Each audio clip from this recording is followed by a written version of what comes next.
committed and stay and hold on to this path. And you find that David was eventually called because God chose none of those brothers. And the father called David, and David was anointed. And I want to let you know that when others see a shepherd boy, God sees a king. When others see just an ordinary worker coming to work, God sees a mighty man of God in you. God sees a daughter of Zion in you. When people see just a student coming to school to learn, God sees destiny in you.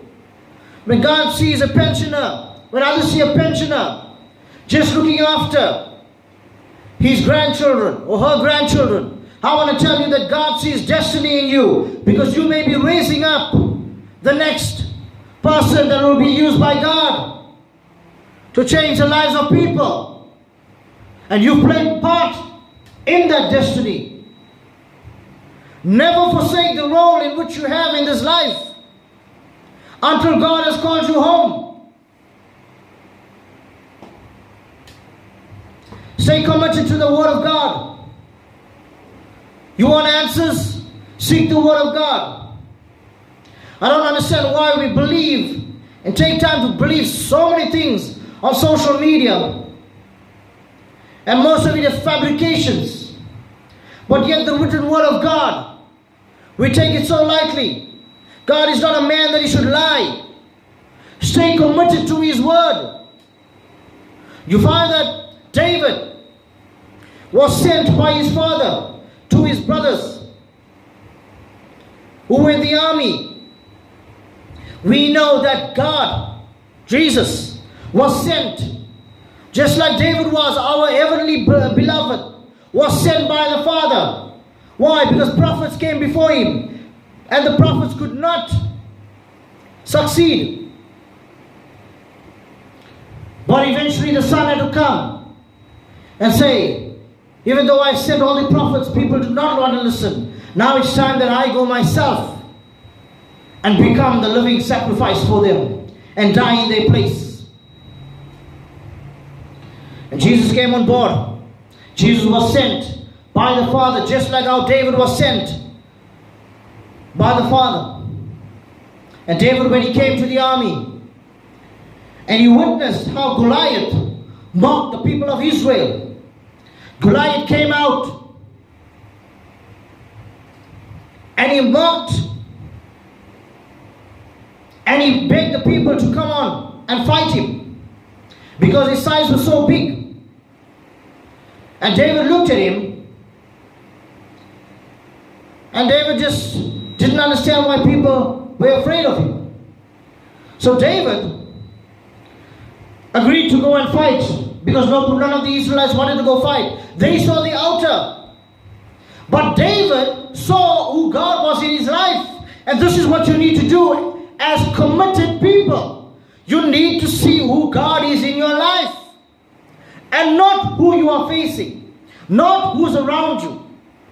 Not who's against you. But you need to see your place, spiritual authority in Jesus. He's given you the authority, but if you do not access it, how can it be seen by others around you? And so David, his brothers were against him, said no, they shouldn't go out. But David was committed, and you'll find that your brothers will be against you. You find Job in the Bible. Job's friends told him to curse God. People around you and closest will be the first to discourage you. And this is what I want to tell you. I've experienced people around me coming to discourage the work of Jesus Christ. Don't be surprised when people around you discourage you for standing up for what is right, standing up for the work of God, standing up for godly principles.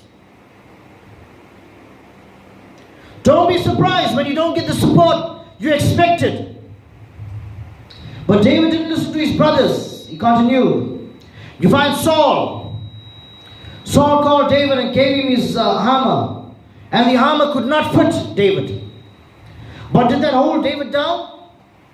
You find even when you are committed, as a Christian, in terms of godly principles, you'll find somebody that comes along that wants to put their ideologies in your mind, and it won't take shape to what God has told you to do. It will hold you down, just like how Saul's armor held him down in his commitment. And it made him feel uncomfortable, because these are not the clothes that come from the Father above. The garments that you wear are righteousness. And you need to say, I'm committed in the path of righteousness. The Bible says He leads us in the path of righteousness for His name's sake. So you need to stay committed to that path of righteousness, wearing the garments of righteousness. Righteousness means right standing with God. And when the world comes to put their armor on you, to put their ideologies on you, to put their outfits on you so that you will look like the world, you've got to say no. I'm committed to what God has told me to do, and take that stand, because you'll be the victor at the end. You find David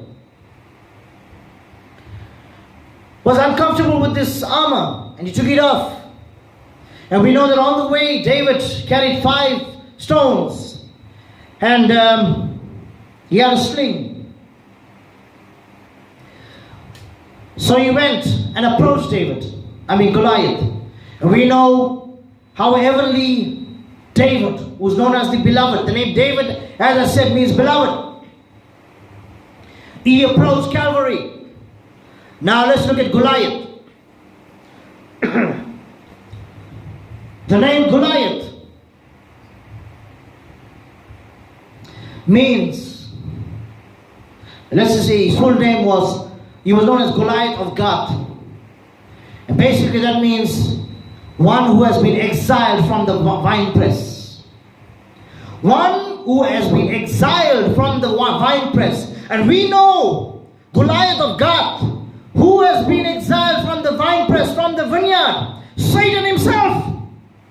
Satan has been exiled from heaven.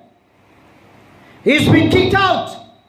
Look at our story of David and Goliath. Teaches us about our heavenly David, who's Jesus, facing Satan. And we know on the hill of Golgotha, the name Golgotha means hill of the skull. Oh, you must see the revelation that God has in this. I feel His power today. I feel His anointing today. You find that Golgotha, the hill of the skull. Let's put both stories together. David approached Goliath, and he took the stone and he swung it. Now, scientists have used the same sling and stone and used it and experimented with it. And they have said the speed at which this stone flies is similar to a 45 caliber firearm firing. Can you imagine the speed at which it hit Goliath? Don't look at David as just a small boy that's using his sling. The speed at which that stone flew was as though a gun was shot. A 45 caliber firearm was shot at Goliath's head. And we know that it hit Goliath in the center of his head and burst his skull open. And Goliath fell to the ground. But David continued this because his Goliath mocked him. Before he hit him with a stone, Goliath mocked him and said, "Who is this young boy you're bringing to fight with me? Is this a joke?" And today, when you face your Goliaths, when you're committed, you realize that your Goliath will mock you. Satan will put thoughts in your head to mock you, to prevent you from achieving that which God wants to achieve in your life. And I want to tell you, persevere, be committed, drop that Goliath. That's where he deserves to be, on the ground. Oh, let's look at this in the spiritual realm now. We find that Goliath fell. Oh, Jesus on the cross. Oh, how powerful. Jesus, when he was on the cross, when the cross went down into the hill of Golgotha, into the skull, the hill that is known as the skull, the cross of Jesus broke the skull below it. How David used the cross and broke the skull of the enemy.